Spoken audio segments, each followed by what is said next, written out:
Last week, of course, Steve Bannon surrendered to authorities in New York. He is being charged with all kinds of things, not the least of which, of course, is money laundering by bilking all of these supporters out there that gave money to the We Build the Wall fund and funneling it through another group Bannon had started. And he took a lot of the money. Brian Colfage, the founder of We Build the Wall, got paid through Bannon's little secretive group. And thanks to a law that New York State passed not long ago, even though Bannon was pardoned for the crimes on the federal level, the state is still allowed to charge him and avoid any kind of double jeopardy situation. So Bannon is screwed. And his grift, of course, has been exposed. We've already gotten text messages from Steve Bannon, as part of the indictment against him, that basically show him talking to his co-conspirators, laying out how the scheme is going to work. Like, we're going to funnel money into this thing, then I'm going to pay Brian Colfage. Like, his text messages, the guy is so dumb that he basically said, here's how we're going to break the law. It's beyond ridiculous, and this is going to be a pretty quick trial, I imagine.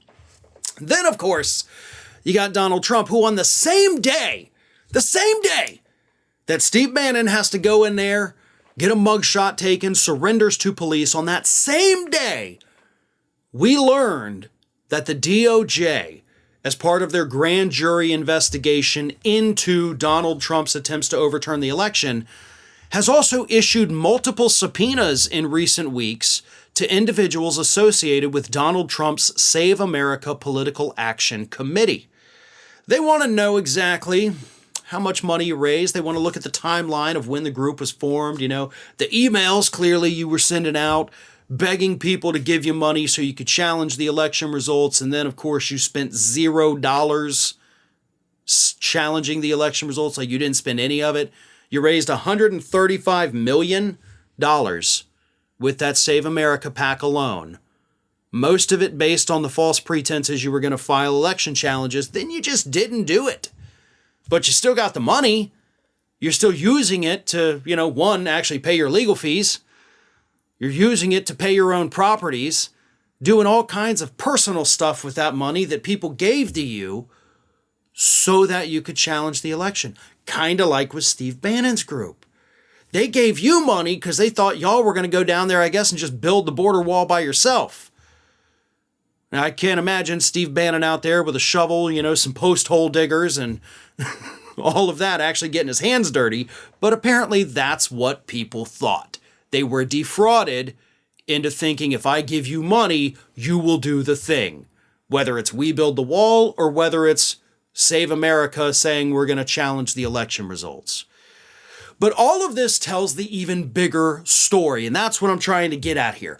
The bigger story is that this right-wing grift from people like Bannon and people like Trump, people who claim to be these big populists fighting for the little guy, their big grift has been exposed now. It's obvious to anybody who chooses to accept reality, and that is a big caveat, that these men are bilking these people, that they are con men, that they were taking your money under false pretenses and putting it in their own pockets. We can all see that. But these individuals don't. In fact, you still have people who gave money to We Build the Wall out there defending Steve Bannon. They still don't get it. You were duped by the slimiest con men in this country, and you're still defending them. He stole your money, allegedly, because he has not been convicted of this. Although he did accept the pardon, which is an admission of guilt, so I don't know if we have to say allegedly, but I'd rather not get sued for defamation, so allegedly stole your money.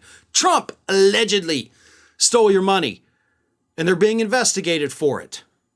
So even if we get convictions out of this, is that going to wake these people up? Are they finally going to come to their senses and realize they've been being duped for years now? Or are they going to fall in line and say the whole thing's a witch hunt? Let me go get my wallet to give you a little bit more cash. Honestly, based on what we've seen, I'm inclined to think it's going to be the latter option. Hey everyone, this is Aspen. And did you know that for the low, low cost of $0 per day, you can subscribe to the Fair and Balanced YouTube channel? We also encourage you to like, comment, and share. But again, click that subscribe button and help Aspen not be so grumpy.